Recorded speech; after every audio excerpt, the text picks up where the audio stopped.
Friends అయ్యా. నిన్న మనం పిల్లల గురించి మాట్లాడుకున్నాం. ఇవాళ హస్బెండ్స్ గురించి మాట్లాడదాం. Bhargavi, can you share your experience about your husband? ఏం చెప్పమంటావు దీప? నిన్న నేను మా ఆయన సినిమాకి వెళ్ళాం.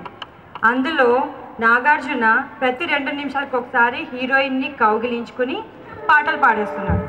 అది చూసి నేను అన్నాను, మీరు ఉన్నారు ఎందుకు, ఏనాడైనా నన్ను అలా దగ్గర తీసుకుని కబుర్లు చెప్పారా అని.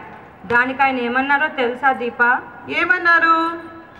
సరేలే, ఆ నాగార్జునకి ఇచ్చే డబ్బులు నాకు ఇస్తే నేను ఏదో కబుర్లు చెప్పడమే కాదు, ఎత్తుకుని ఎగరేసి కౌగిలించుకుని ముద్దులు కూడా పెట్టేస్తానని అన్నారు. ఓ, దాట్స్ రియలీ ఫనీ.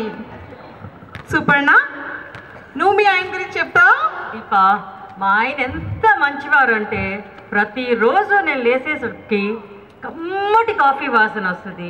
మరుక్షణమే కాఫీ రెడీ అంటూ కాఫీ కప్పుతో ప్రత్యక్షమవుతారు.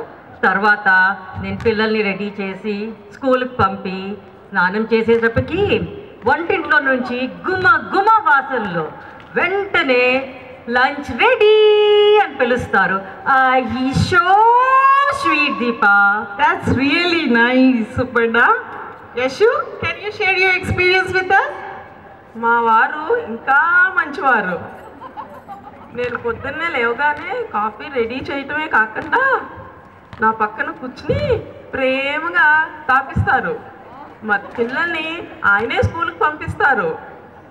మధ్యాహ్నం లంచ్ రెడీ చేయటమే కాకుండా పళ్ళెల్లో పెట్టి కలిపి నాకు గోరుముద్దలు తినిపిస్తారు.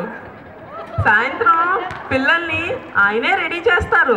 పైగా రాత్రికి డిన్నర్ రెడీ చేస్తానన్నా ఒప్పుకోరు. నేను చాలా అదృష్టవంతురాల్ని. You are really lucky, Yashu. Madhuri, ఇప్పుడు నువ్వు చెప్తావు మీ ఆయన గురించి. ఆ మధ్య నాకు జబ్బు చేసినప్పుడు చనిపోతానేమో అని భయం వేసింది. అప్పుడు నేను మా వారితోటి, ఏమండి, ఒకవేళ నేను చనిపోతే మీరు ఇంకో పెళ్లి చేసుకుంటారా అని అడిగాను.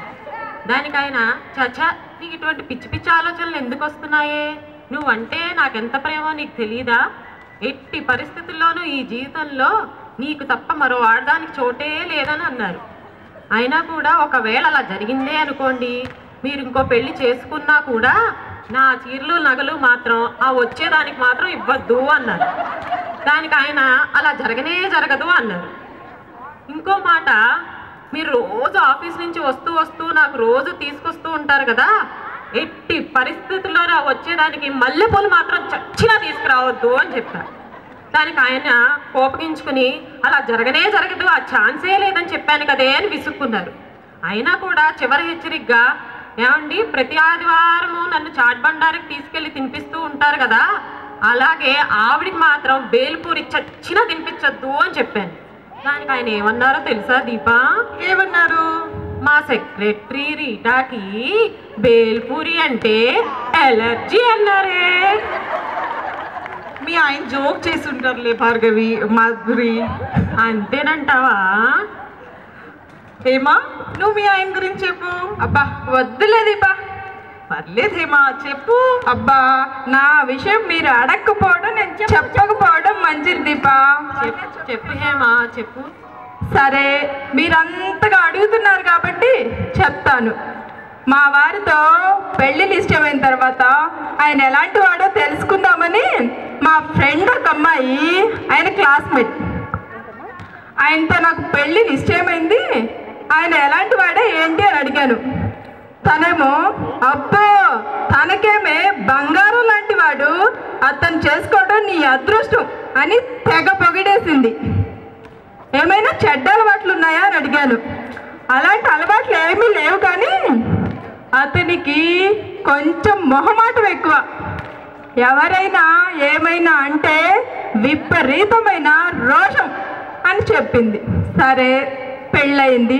శోభనం రాత్రి, తెల్ల చీర, మల్లెపూలు, పాల గ్లాస్తో శోభనం గది తలుపు తెరిచి సిగ్గుతో తలుపు దగ్గర నిల్చుండిపోయాను.